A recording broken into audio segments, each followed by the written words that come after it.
So Ted Cruz's national security advisor, guess what she is? An art historian. When I say art historian, I mean that she has a PhD in art history. So wait, let me get this straight. What's her name first so we can call her by her right name? Okay, her name is Dr. Victoria Coates. So Dr. Coates... Because she has a PhD in art history. I mean, maybe it's me, but like I guess you could be like an international art history major person. I have no problem with art history. As I've said before, I was an English major, and now I'm sitting here, and I have another job that I sit at and I do every day, but art history is definitely a different thing. You're dealing with history of a very specific type of history, so it doesn't really deal at all. It deals a little bit with government and art tells. I guess the history. rationale, and I'm just being the devil's advocate. Okay. So Ted Cruz said to himself after he prayed about it, because he had to pray about it.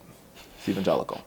Not that I hate evangelicals. I've already said this. Like I think Ted Cruz's Christianity is like too out there to be real, but I digress. Right. So Ted Cruz. We're gonna work this out as a team, America. Okay. So Ted Cruz said, maybe this is what he said. He said, art has dictated history for very long periods of time. People painted pictures of the Greeks and the Romans. Yeah, so it's been following it. So it's following history. Thus, Dr. Coates, somebody who follows history internationally, would be a great person to be my director and my advisor on foreign policy. Maybe. No. Absolutely not. Yeah, I actually have no thought process behind that at all. I was really trying hard, Fowler Nation, to make the connection.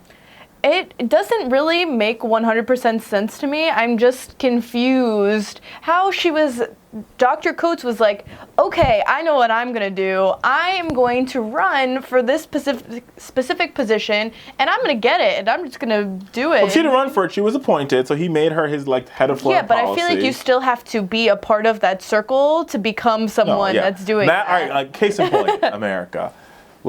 Hillary Clinton's foreign policy advisor, besides her being herself, because she's a former Secretary of State, is like Madeleine Albright, a Secretary of State. Yeah. Right?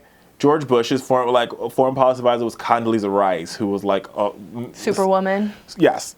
Majored in 5 different languages, spoke 10 different languages, traveled the world, So baby genius. They're all baby geniuses. Colin Powell was was George Bush's advisor.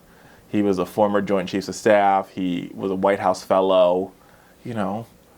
Reputable individuals. Yeah, I don't know, Victoria. Shout out to you for.